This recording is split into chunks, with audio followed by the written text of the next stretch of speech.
Bonjour. Bon, comment vous allez? Ça va très bien. Très bien. Enfin, content d'être là. Charlie, c'est drôle de dame. C'est marrant, je dis ça parce que mon copain s'appelle Charlie. Ah bon, bah voilà. Bon, bah Charlie, là, il se passe d'un instant, c'est moi. Bon, on va dire tout de suite que malheureusement, il manque une personne avec nous. Oui. Adèle, on te salue, tu es au fond de ton lit. Ouais, gros bisous Voilà, à on aurait bien Adèle. voulu que tu sois là avec nous, mais on trouvera une façon de t'intégrer dans ce projet. Merci à toutes les trois d'être là, en forme et avec vos sourires. Et vraiment, je pense qu'on va passer un très bon moment. Est-ce que Merci vous à voulez toi. bien vous présenter? Peu importe l'ordre, Ok. la première qui a envie de se présenter, pour qu'on sache un peu à qui on a affaire. D'accord. Bah, je commence alors. Donc, moi, je m'appelle Léa, j'ai 31 ans. Et qu'est-ce que je peux dire? Je suis en reconversion professionnelle en ce moment. Je vais devenir boulangère dans l'idée d'ouvrir plus tard un fournil pour faire du pain au levain cuit au feu de bois. Et puis, je fais partie aussi de l'Amulette Rennaise, l'association qu'on a créée ensemble. Et voilà, aujourd'hui, je vis à Rennes. Voilà, la vie est belle. On en reparlera après de ta reconversion, parce qu'effectivement, tu changes vraiment. Ouais. Alors, vous avez toutes les trois, et avec Adèle, toutes les quatre, quelque chose de très commun, bon, dans le lien à l'autre et à l'être humain et l'être humaine. Mais c'est marrant, en tout cas, comment vous... Enfin, j'allais dire, c'est pas pour rien que vous avez créé ça ensemble, sûrement. Hein, mais Non, c'est en clair. tout cas, voilà, il y a Ouais. vraiment quelque chose de l'humanité qui traverse vos parcours. Et ça, c'est hyper intéressant. Qui veut prendre la suite? Ouais, dans l'ordre. Du coup, dans l'ordre. Discussion. Du coup, Lydie, j'ai 27 ans, j'habite également à Rennes. Je suis la sœur de Léa et du coup, moi, je suis chargée de com à la Maison internationale de Rennes. Voilà. Ce qu'on appelle la mire. La mire dans le jargon international. Voilà, la mire. Voilà, donc voilà. J'ai pas encore de reconversion, pas pour le moment. Peut-être dans quelques années, on verra. Qui sait. Mais après, ouais, la vie associative, finalement, c'est aussi un autre métier. C'est en plus de ce que tu fais. Donc, Ouais, voilà. Oui, à la fois, je suis professionnelle dans le milieu associatif et en même temps bénévole, du coup, dans l'asso. Donc, je vis l'associatif à 100%. tu manges, tu dors. Voilà, voilà. Exactement. Et donc, Faustine, j'ai 30 ans. Et moi, j'ai rencontré Lydie quand on travaillait ensemble à la Bibliothèque des Champs Libres. Et elles m'ont parlé de leur projet, donc d'association, qui était vraiment un petit noyau à ce moment-là. Oui. Ouais. Et voilà, ça m'a parlé. Et quand elles ont voulu le lancer, je les ai rejoints avec plaisir. Donc, vous êtes 4 cofondatrices, comment Oui, on pourrait dire ça. Ouais, vraiment. D'accord. Donc, l'Amulette Rennaise. C'est ça. Moi, c'est comme ça que je vous ai rencontrés lors de ce fameux week-end dédié aux dangereuses lectrices. Et est-ce que vous pouvez nous expliquer un petit peu c'est quoi l'essence de votre association? Tu vas et après je lance. Après, je te suis si tu veux. Voilà. L'Amulette Rennaise, c'est une association qui est destinée aux femmes, principalement aux femmes. L'idée, c'est de pouvoir créer des ateliers en itinérance à Rennes et aux alentours de Rennes. Pour l'instant, on le fait à peu près une fois par mois. Et l'idée, c'est à travers ces ateliers, créer du lien, de la solidarité entre les femmes et de valoriser les savoir-faire des femmes. Et pour donner une idée des ateliers qu'on a pu mettre en place déjà cette année, on a fait une randonnée à Aidé-Bazouges. On a aussi fait un atelier d'équithérapie à Guichin avec le Bois Billy, donc Séverine et Flora, qui nous ont très bien accueillis. On a fait un atelier poterie à l'Hôtel Pasteur à Rennes, broderie avec Maïté du projet Rebot Rebelle. Voilà. Oui, que j'ai Rebot Rebelle, j'ai découvert effectivement la première fois qu'on s'est croisés et j'ai commencé à suivre leur compte Insta. Effectivement, c'est un beau projet. Voilà. Enfin voilà, plusieurs ateliers, en tout cas en essayant de diversifier aussi les ateliers. Et puis en fonction aussi, là, après c'était notre première année, donc on ne savait pas trop aussi les besoins que pouvaient avoir des femmes. Donc nous, on a fait en fonction des rencontres qu'on a pu avoir sur notre chemin. Et puis au fur et à mesure, notre programmation s'est peaufinée. Et c'est étoffée, parce qu'au final, c'est vraiment avec les rencontres de toutes, de chacune. Des idées qui sont venues pendant des ateliers, notamment aussi à Dangereuses Lectrices. Des gens qui disent si on pourrait faire ci ou faire ça. Et le but aussi vraiment de l'asso, c'est que les femmes puissent être aussi force de proposition. Que nous, on les accompagne. Oui, vous venez pas forcément leur donner un contenu tout fait, vous construisez ça. Ça peut arriver, notamment, par exemple, là, on avait une diffusion d'un documentaire. parce que voilà, on a eu aussi des contacts et ça nous avait beaucoup intéressés. Mais après, ouais, le but, quand même, à terme, c'est que tout le monde puisse être force de proposition. C'est la force, je pense, de ce projet aussi, quoi. Après, au départ, on voulait avoir un lieu plutôt fixe où les femmes puissent passer, se poser, lire un livre, boire un café, discuter et pourquoi pas proposer des ateliers. Après, on était enfin, on n'avait pas forcément la possibilité d'avoir un lieu fixe. Ouais, c'est-à-dire des Donc, frais en plus de location. voilà, tout c'est ça. Donc du coup, on a opté pour l'option de l'itinérance et c'est quelque chose qui est intéressant aussi parce que du coup, on va vers des lieux, on va vers des assos. Du coup, ça permet aussi à des femmes qui viennent dans l'atelier de découvrir le lieu. Ouais. Enfin voilà, Et d'avoir moins peur peut-être d'y retourner la fois d'après. Ou... C'est ça. D'accord. Comme l'hôtel Pasteur par exemple, qui peut être un lieu aussi assez impressionnant. Mais carrément. Voilà. Que je connaissais depuis des années physiquement sans c'est savoir ça, ce qu'il y avait c'est ça. derrière en fait. Donc d'accord. Et du coup, alors pourquoi des femmes ? Pourquoi vous avez choisi d'aller vers les femmes et pas mixte, enfin d'aller vers les hommes également ? En fait, déjà parce que nous, on est des femmes et on avait aussi ce besoin en premier, nous personnellement, de se retrouver. Ça nous va, hein, les ateliers, des soirées avec des hommes, il n'y a pas de souci. Mais on avait aussi envie de se retrouver entre femmes. Je trouve que la libération de la parole n'est pas la même qu'autrement. Ouais. Il y a des choses qui se passent et qui ne sont pas forcément à expliquer, c'est comme ça. Et puis, il y a eu plusieurs... Moi, j'ai fait aussi un mémoire sur les violences faites aux femmes, intrafamiliales. Et c'est aussi des temps un peu plus sécures, on va dire. Et on avait aussi envie de ça. Et puis, c'était aussi à l'hôtel Pasteur. En fait, on était service civique à l'association Cœur Esquem, donc qui était pendant 6 mois hébergée à l'hôtel à Projet Pasteur. Et de là, beaucoup de choses se passent là-bas. Donc forcément, on se croise entre associations, on se croise entre projets, entre événements. Et là, il y avait un rendez-vous et un film qui était diffusé sur les femmes en errance à Rennes, un documentaire. D'accord. Et ce qui est ressorti en fait de cette diffusion et des échanges, c'est qu'il n'y a pas de lieu d'accueil à Rennes pour les femmes. Il y en a, alors il y a la SFAD, mais c'est vraiment pour spécifique aux femmes, de femmes de victimes de violences. Après, il y a des lieux qui vont être mixtes, mais les femmes n'y vont pas. Alors là, pour les femmes, on précise quand même femmes sans domicile fixe, pour le coup. Oui. Et donc, du coup, nous, ça nous a tout de suite fait écho. Quand on a entendu parler de ça, on s'est dit, il y a quand même sûrement un truc à faire. Après, on s'est aussi beaucoup informé. On a vu ce qui se passait au Québec, où ils ont quand même une avance... Ouais, quand même. Après, il y a plein de choses aussi qui sont à voir, mais là-dessus, je pense qu'ils ont au moins 10 ans d'avance sur nous, quoi. Et en fait, eux, c'est un réseau, donc le réseau LR, c'est un réseau de maisons d'accueil de femmes.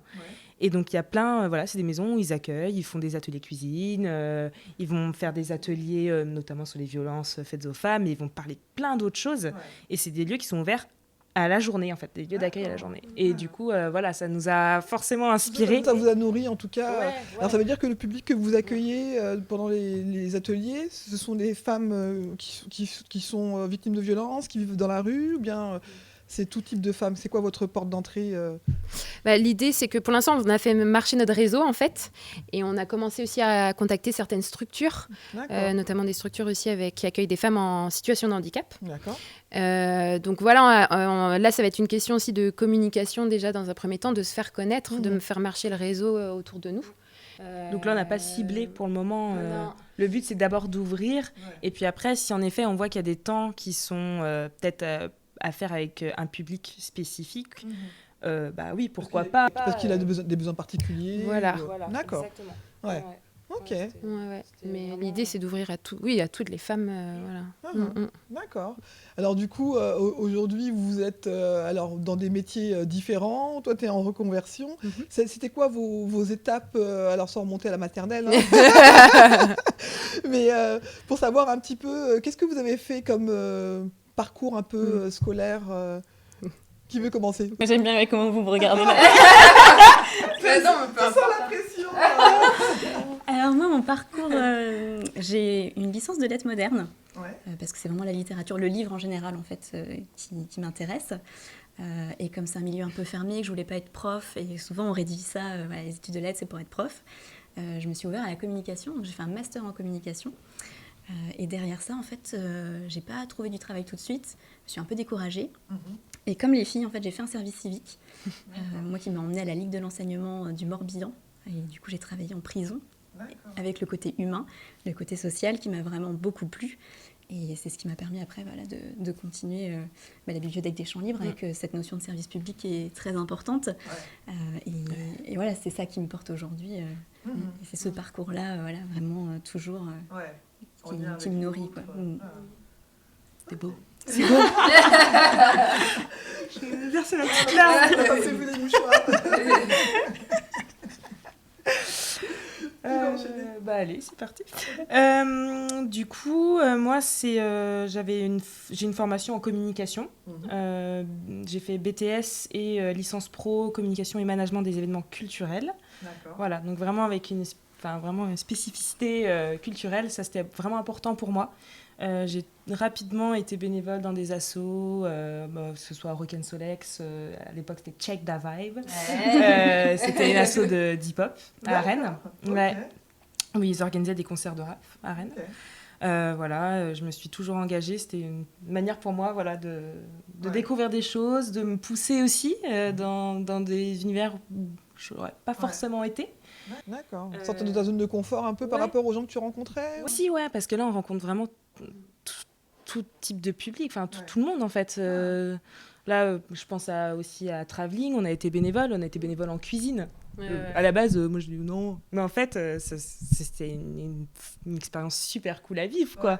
C'était vraiment chouette. Et donc, voilà, c'est ce qui m'anime clairement, de pouvoir rencontrer des personnes dans des milieux totalement différents. Bon, après, le milieu culturel rassemble quand même, mais c'est en tout cas ce que j'aime faire aujourd'hui. La communication, alors vous ne connaissiez pas du tout avant, en fait. Vous êtes vraiment connu sur le... Ouais, au champ libre, du coup. Ouais. C'est marrant parce que le métier de la communication, souvent, on voit la com, la pub, et ça fait presque... j'allais dire, bon, tu fais de la com, bon, qu'est-ce que tu veux me vendre, quoi. Et là, on n'entend pas ça dans votre parcours, en fait. Donc, c'est bien, ça permet de réhabiliter un peu ces métiers-là qui pourraient être vus comme des trucs où il n'y a que des requins. Et voilà, donc c'est cool de voir qu'on peut en faire autre chose complètement. Donc, merci. Merci pour... j'avais pas encore entendu ça, donc... Et puis, c'est vrai que leur profil aide aussi pour nous dans l'association, quoi. Moi, la com, j'en suis très loin, quoi, et j'apprends beaucoup avec elle. Et ça aide aussi pour notre propre association. Donc c'est chouette. Carrément, j'imagine. Et donc, toi, au niveau du parcours, donc là, tu es en reconversion, mais du coup, est-ce que au niveau de ton parcours, ça veut dire qu'à un moment donné, tu aurais voulu faire autre chose avant et tu te rends compte que ça n'arrive que maintenant ? Comment t'en es arrivé là ? En fait, au tout départ, j'ai commencé par une fac de psycho, mais dans l'idée quand même d'être éducatrice spécialisée. Mais voilà, ça, c'est quand même quelque chose qui m'intéressait, de m'intéresser à l'humain et l'humain aussi qui est exclu. Et en fait, très vite, j'ai commencé à m'engager dans des associations plutôt sociales, en fait. Et puis, comment ça s'est passé ? J'ai passé mon concours, j'ai fait 3 ans d'études pour être éducatrice spécialisée. Mais en fait, c'est un métier que j'ai apprécié dans des projets plutôt alternatifs, comme à Cœur Escam par exemple, où là, on a accompagné une trentaine de jeunes en fait, sur un parcours artistique et social. Sur à peu près 8 mois, on va dire ça comme ça. Et en fait, c'est là où je me sentais bien. Et je me sentais bien aussi en tant qu'animatrice auprès de personnes en situation de handicap. On partait en vacances. Voilà, là, dans ces projets-là, ça m'intéressait bien. Mais au fur et à mesure...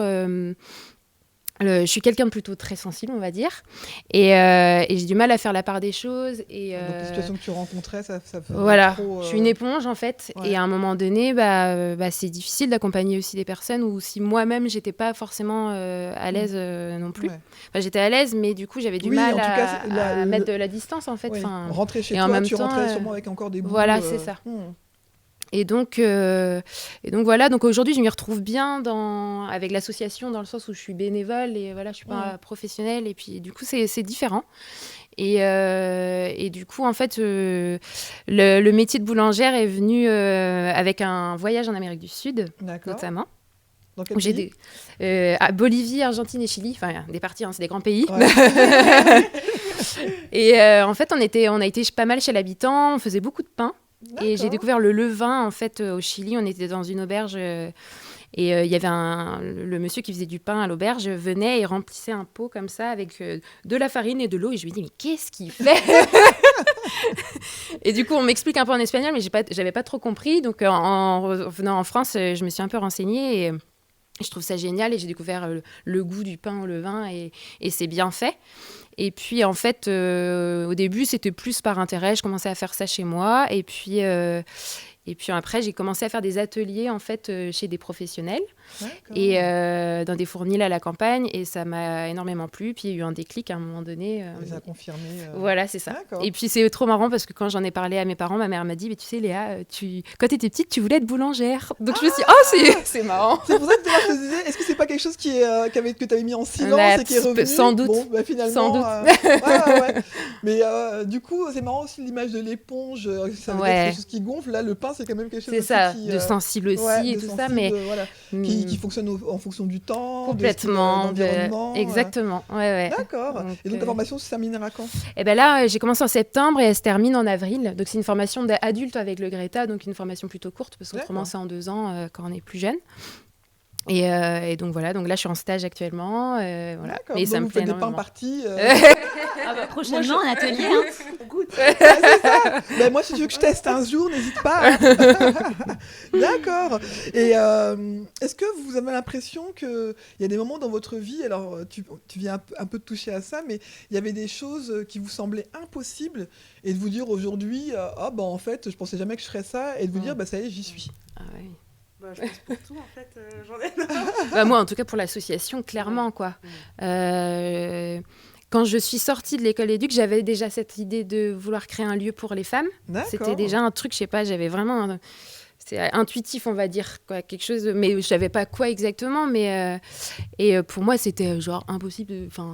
Et l'expérience, en tout cas à Cœur Esquem, m'a montré. On était tous des jeunes, voilà, à créer ce projet-là, et de le vivre et de voir que ça fonctionne et de voir qu'on peut avancer, qu'on peut. Oui, que c'est pas impossible. C'est pas impossible. Ouais. Et bah du coup après, voilà, ça a été déjà une première expérience qui a fait que, oui, si c'est possible en fait. D'accord. Ouais. Aussi, toi, t'as une idée Je pense qu'on est toutes un peu concernées par ça, mais après, je ne sais pas si c'est juste notre génération, mais il y a vraiment le syndrome de l'imposteur qu'on peut ressentir surtout en tant que femme. Je sais que par exemple, moi, ce projet d'association, même si un jour j'en avais un, toute seule, je ne l'aurais pas fait. C'est vraiment le collectif qui fait que, que je me suis lancée avec les filles. Ouais. Donc, vraiment, savoir dépasser ça, oui, à des moments, je me disais, non, je ne serais pas capable de toute façon de faire des projets ou de m'intégrer quelque part parce que peur de décevoir, peur de ne pas y arriver. Et puis finalement... Comme quoi, on en est là aujourd'hui. Comme quoi. Moi, du coup, je répète ce que j'ai un peu dit de toute façon dans ma présentation, où oui, j'ai dû un peu me pousser aussi à faire les choses, en fait. Et je pense que c'est aussi des très belles rencontres qui ont fait que, du coup, des portes se sont ouvertes aussi, quoi. Ouais. Il y a eu vraiment ça. Je me dis des fois, je dois avoir une bonne étoile, quoi. Et... Tu sais la regarder peut-être aussi. Parce que tu pourrais lui tourner le dos et dire écoute, non, c'est pas pour moi. Donc, il y a sûrement de ça. Mais je pense que vraiment, moi, les rencontres m'ont amené en tout cas à ce que je suis aujourd'hui et tout ce que j'ai pu faire et tout ce que j'ai pu engager aussi personnellement et professionnellement. Et je le dois, je pense, à mes rencontres et à ma bonne étoile. Bravo. Mais effectivement, tu vois, tu viens d'en parler un peu, Faustine, mais je me demandais effectivement dans quelle mesure le fait d'être à plusieurs vous facilitez la vie pour créer cette association et la longévité. Alors, cela dit, ça fait combien de temps? Alors, tu disais 1 an? En fait, on a créé officiellement fin 2019. On sait ce qui s'est passé après. Ouais. Donc, on a commencé nos activités. Vraiment, le premier atelier, il a commencé en avril 2021.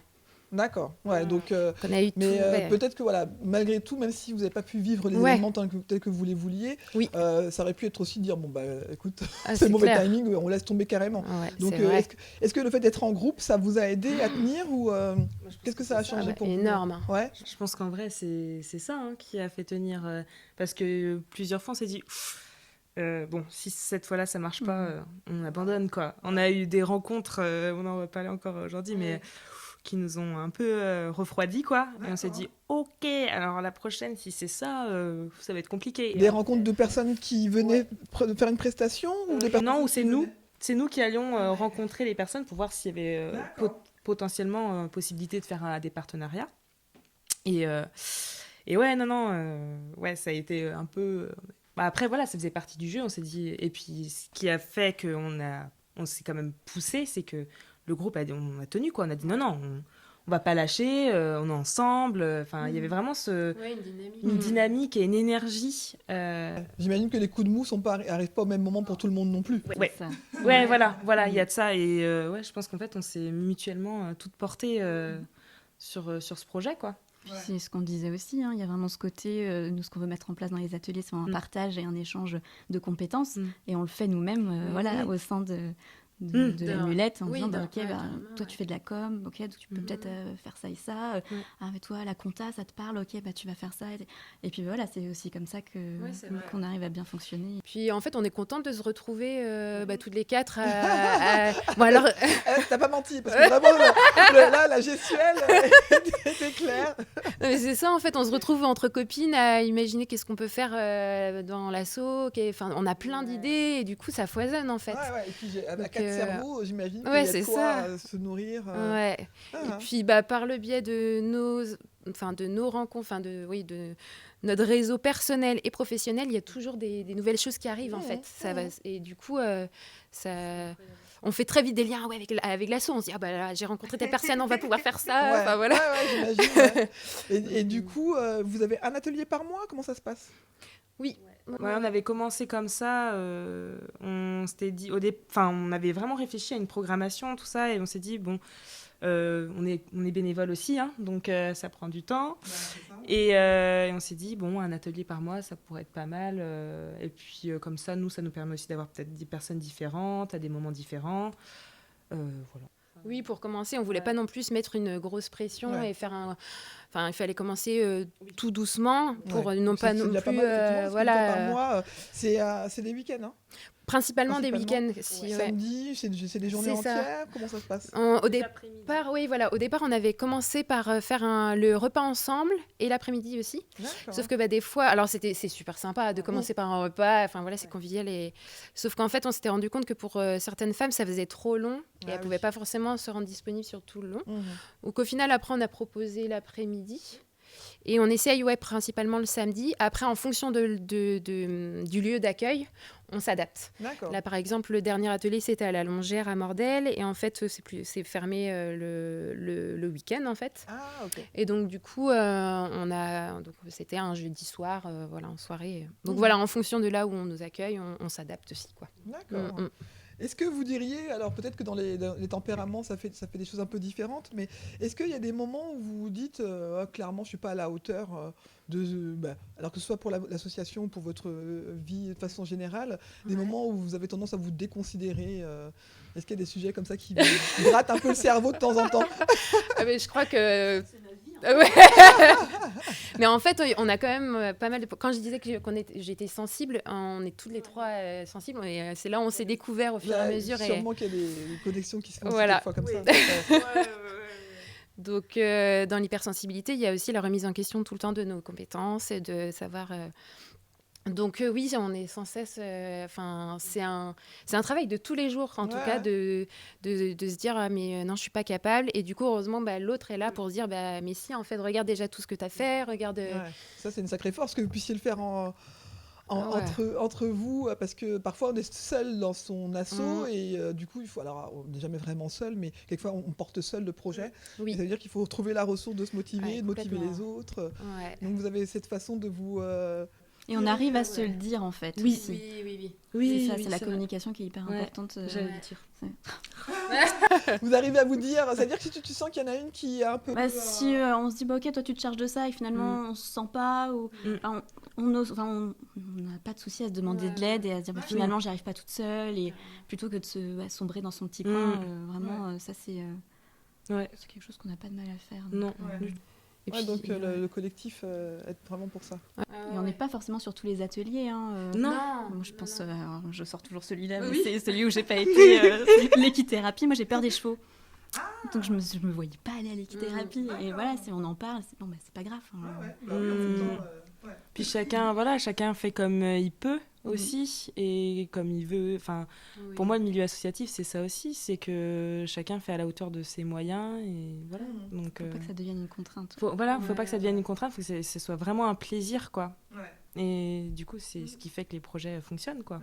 J'imagine. J'aimerais bien vous poser cette question, que vous l'intégriez pour vous, mais aussi pour l'une d'entre vous.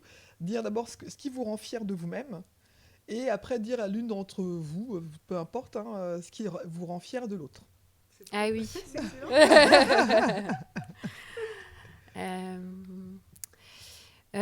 Pour moi, ce serait la persévérance. Pour toi ? Pour moi. Tu es fière de toi sur ta persévérance ? D'être persévérante, ouais. Dans toute ma vie, que ce soit personnelle ou professionnelle, je vois que ça m'a beaucoup aidé d'être persévérante. Et c'est cool de pouvoir le voir. C'est fatigant des fois. Oui, mais en tout cas, mais je vois que voilà, il y a le retour est positif. Donc voilà. Ok. Et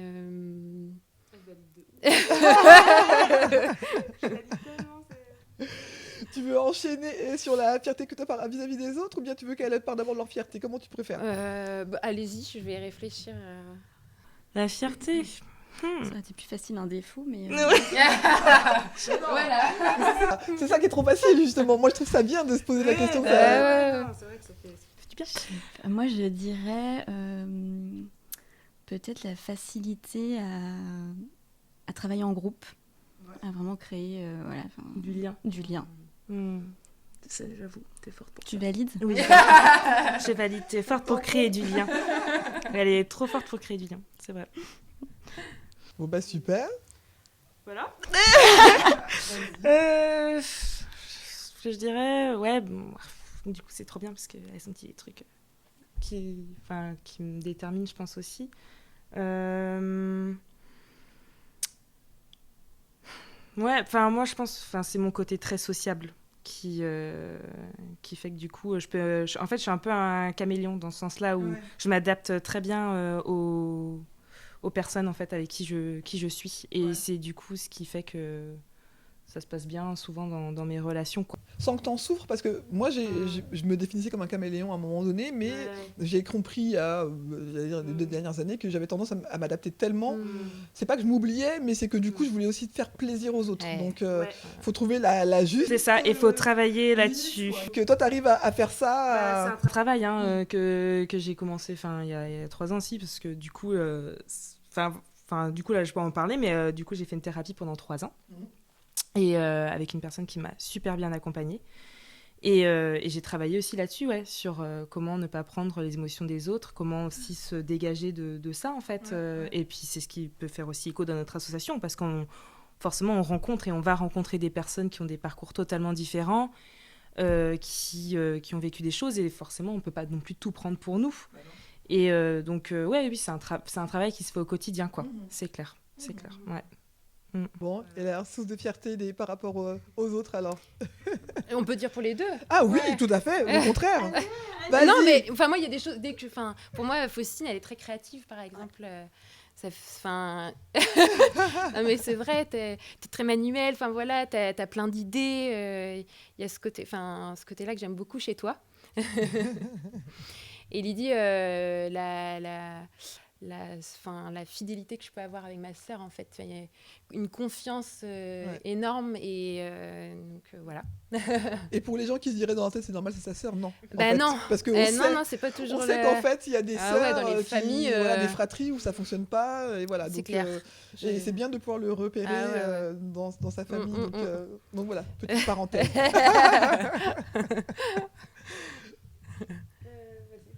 Bien sûr, oui. Après, moi, j'ai fait pour les deux, vous n'êtes pas obligés de... Moi, c'est juste que c'est venu comme ça. Mais... Il y a plein de choses à dire, c'est juste que là, il faudrait la dire maintenant. Lydie, on se connaît un peu plus parce qu'on a travaillé ensemble. Vraiment, on en a souvent parlé, mais c'est ça, le côté sociable de Lydie, on le voyait bien dans le bureau, c'est ce qui permet ce qui permettait de tenir dans des situations qui étaient un peu parfois compliquées. Donc c'est vraiment ça, c'est la fiabilité de Lydie. Ouais. On peut vraiment compter sur elle une fois qu'elle est engagée. Voilà, enfin, c'est un rock. Hein.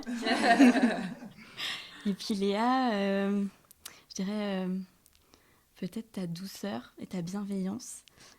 Vraiment dans le côté ultra positif, hein, pas le... non, c'est ça. Exactement. Voilà, c'est ça. On sent qu'on peut se confier à toi, qu'on peut parler de projets professionnels ou personnels et qu'il y a une écoute derrière. C'est vrai. Je revalide. On va annoncer un concept, le tampon Lily. L'idée, c'est bon, breveté, on y va. C'est fait. Du coup, moi, pour Faustine, c'est ça. Quand on travaillait au Champ Libre, on nous appelait Tic et Tac. Le bonhomme Tic Tac, quand même. Je me souviens que vous m'avez dit ça la première fois qu'on s'est rencontrés. Je me suis dit, mais... On fait d'ailleurs un petit bisou à Mathilde. Ouais, petit bisou à Mathilde, du coup, qui travaille au Champ Libre. Mais d'accord, c'est pas tic-tac le truc qu'on mange, hein, c'est tic et tac les petits écureuils là. Ouais, c'est Tic et Tac. Genre, on descendait, genre.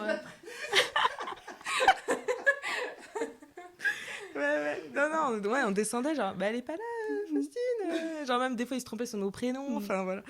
Et donc, du coup, c'est vrai que, Faustine, c'était incroyable. Même, je disais, créative, exactement. Et genre, même pour organiser des choses, mais elle est incroyable. Vous voulez organiser un anniversaire, vous demandez à Faustine. Elle est trop calée, quoi. Elle est trop calée. Enfin, c'est incroyable. Organisée, et ouais, c'est... Enfin, les pots de départ, sans Faustine, ce n'est pas un pot de départ. Ça, c'est sûr. Voilà, elle est très organisée. Ouais. Et donc, c'est cool. Elle s'est rassemblée. C'est Ouais. pas un exercice facile d'entendre des choses positives. C'est prends. Oui, il faut prendre. Et tu pourrais même le regarder, le re-regarder, le réentendre. Faire des petites coupes. Et puis Léa, déterminée, quoi. Elle m'impressionne de changer aussi comme ça de métier, d'expérience. Enfin, je veux dire, 3 ans en EduxP, ça a été assez sport, quoi. Ça a été difficile, ça a été des remises en question permanentes et elle s'est jamais laissée abattre, quoi. Donc, une force psychologique, psychique, je sais pas comment on peut le dire, mais incroyable. Ouais, vraiment, elle m'impressionne, hein, vraiment, ouais.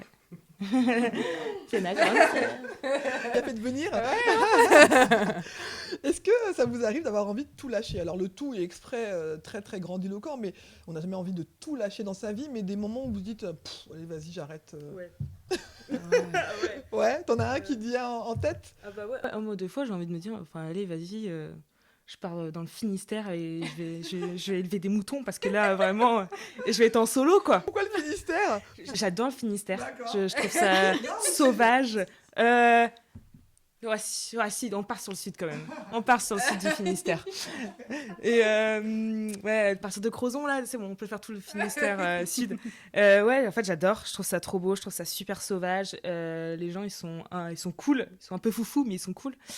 Et les moutons, en fait, déjà, j'adore. Je trouve ça trop bien. Donc un jour, tu feras ça, peut-être. Et peut-être, ouais. Et là, elle va me dire, je parlerai à personne et tout, alors qu'en fait, je peux pas, je vis de ça, quoi. Je vis de ça, donc... Et qu'est-ce qui te relance dans ces cas-là, justement, quand tu dis, allez, c'est bon, je pars avec mes moutons, et finalement, tu reviens dans la vie de... Peut-être ma conscience, quoi. Qui me rattrape, quoi, et qui me dit non mais ça va, on va direct se calmer, enfin non tu vas où, quoi, enfin il y a de ça, et puis les amis, quoi, la famille aussi, très important. Il y a du monde, quoi, il y a du monde derrière, donc non, on va pas tout lâcher, en fait. Voilà, c'est surtout ça, famille et amis. D'accord. Faustine, toi, ça t'arrive d'avoir envie de tout lâcher? Ouais, ça m'arrive. Moi, c'est plutôt dans des moments, par exemple, où on ressent, et surtout en tant que femme, à nouveau, la pression sociale. Ah oui, par rapport à l'âge, par rapport... on voit des gens qui ont des enfants, qui se marient, qui ont des appartements. Mais t'as 30 ans, mais t'as pas... Il y a un CDI. Et dans ces moments-là, j'ai envie de partir très très loin aussi, juste ne plus ressentir cette pression, quoi. Ne plus rien avoir l'impression de rien devoir à personne. Mm. Ah. Mm. Mais à nouveau, c'est ça. Il y a des gens ultra bienveillants qui nous disent et chacun son rythme. Et on l'a, on sait. Hein. Mais parfois, ça part loin. Quoi. Pour peu que ça arrive 2-3 fois dans la même journée, quelquefois tu dis bah mince. Oui, c'est clair. Moi, je l'ai eu avant de vraiment me trouver professionnellement, quoi. À un moment donné, je me suis dit, mais j'ai envie de tout quitter. Et là, c'est plus moi partir loin, pas le Finistère, quoi, mais vraiment plus loin, quoi. Retourner au Chili. Ouais, voilà, retourner en Amérique du Sud, ouais, c'est vraiment l'endroit où j'ai une attraction vers là-bas. Mais plus, depuis que je fais du pain, j'ai plus vraiment. Depuis que j'ai l'amulette et le pain, non, j'ai pas ça en tête, quoi. J'ai pas ce. Peut-être que ça reviendra, hein, mais j'espère pas. Après, c'est pas une recherche mais c'est forcément que j'imagine comme nécessaire, mais il y a des fois où de s'entendre dire, j'ai envie de tout lâcher, ça permet aussi parfois de repartir. Ah oui, si, il y a des moments où ça fait du bien aussi de se poser et de se remettre en question sur ce qu'on fait. Donc après, je pense que je l'ai fait tellement pendant longtemps, là. Pareil, j'ai fait une thérapie aussi, où justement, ça a été ça, en fait. Ça a été de lâcher et de me dire où j'en suis, j'en peux plus. Et donc là, je l'ai fait pendant un bon moment. D'accord. Donc là, je pense que j'ai besoin de... Voilà, là, je suis partie sur autre chose. Tu as touché le fond, donc voilà, c'est bien t'es reparti, quoi. Ouais. D'accord. Si vous deviez dire à quelqu'un de venir vous rejoindre sur une activité à l'amulette, qu'est-ce que vous pourriez dire pour convaincre une personne de venir pousser la porte, une des portes que vous pourriez ouvrir dans les mois et semaines à venir? C'est la grosse bamboche. Surtout qu'en ce moment, les bamboches, on n'en fait plus beaucoup, alors... On n'a pas le droit de danser.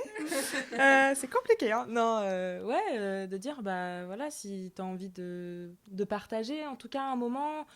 même si t'as pas vraiment envie de rester toute la journée non plus, c'est ce qui est important aussi. Si tu te sens pas bien, tu peux partir. Et si t'as envie de découvrir un atelier, rencontrer des femmes d'horizons différents, parce que c'est ça aussi, hein, c'est des femmes qui viennent pas forcément du même endroit, du même lieu. Et de se retrouver dans un lieu accueillant, bienveillant, à l'écoute aussi, parce qu'il y a ça en fait. C'est gratuit les activités pour les personnes, on n'a pas précisé. Le plus possible. On essaie le plus possible et sinon c'est à prix libre. Voilà. Les gens doivent adhérer? Oui, voilà, mais l'adhésion est à partir d'1 €. D'accord. Voilà, ça reste vraiment donc c'est vraiment vous facilitez vraiment la vie de tout le monde, quoi. Et on a des muffins. Et on a des muffins. Ils sont super bons. Très souvent. Le goûter, il y a le goûter. D'accord. Moi, c'est bon, je suis convaincue. Le goûter, c'est vraiment ce qu'il fallait dire. Le goûter fait maison. On arrive à la fin de notre échange. J'aime bien avoir l'idée que les personnes puissent avoir une petite phrase ou une action qui puisse relancer parfois dans les moments où on a tendance à se déconsidérer, à se comparer aux autres. La naissance de mon podcast, c'était ça, c'était de se dire tout le monde passe sur le trône. À un moment donné, c'est de se rappeler qu'on est tous et toutes des êtres humains et des êtres humaines. Donc, est-ce que vous avez quelque chose, vous, comme ça, qui vous permet de, quand vous comparez et que vous êtes en train de vous dénigrer, de vous relancer, de vous dire, non, en fait, ou une phrase que vous dites à un ami, entre sœurs. Il y a quelque chose que je fais pratiquement tous les matins en me levant, ou quand je vais pas bien, justement, c'est l'ancrage, en fait. J'essaie et en fait, je me vois proche d'un arbre qu'on a chez nos parents, en fait. Un gros chêne qu'il y a dans le jardin. Et en fait, je me recentre sur moi-même et sur l'énergie de la terre, en fait. D'accord. Et ça m'aide énormément, en fait. C'est un outil que ma thérapeute m'avait donné et que tu as réussi à intégrer. Et que j'ai réussi à intégrer. C'est une routine matinale. Ah ouais. Et ça me remet dans le présent, ça me donne de l'énergie, c'est impressionnant. Excellent. Et qu'on peut le faire tout au long de la journée.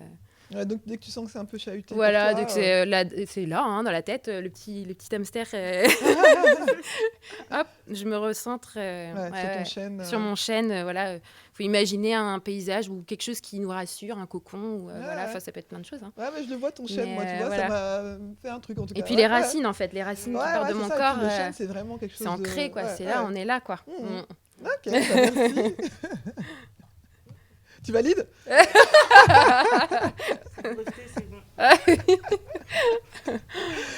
Et toi, est-ce que tu as une petite astuce, quelque chose qui te permet, toi, de me booster? Alors la musique, moi j'écoute beaucoup de musique. T'as un titre en particulier non, ou un type d'artiste? Je dis un artiste, tout le monde va rigoler.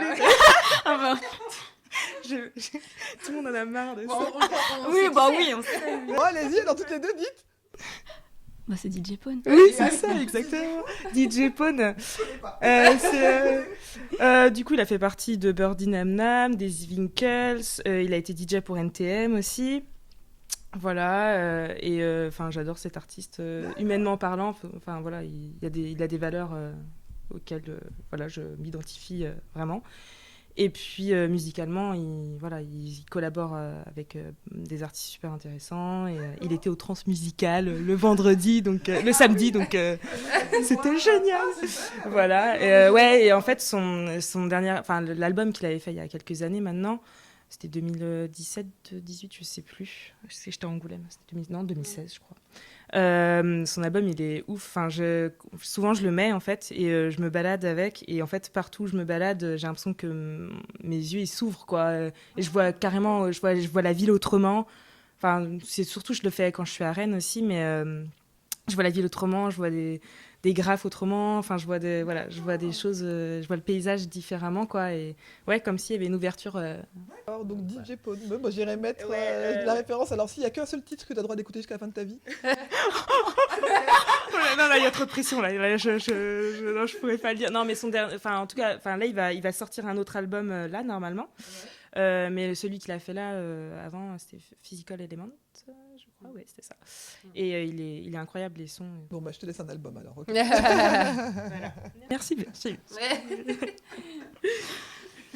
Et moi, je dirais déjà la littérature, parce que il y a plein. Je pense qu'on est nombreux à faire ça, mais quand je vis une situation un peu compliquée, j'aime bien lire que d'autres gens l'ont vécu aussi et qu'ils ont ressenti la même chose que moi.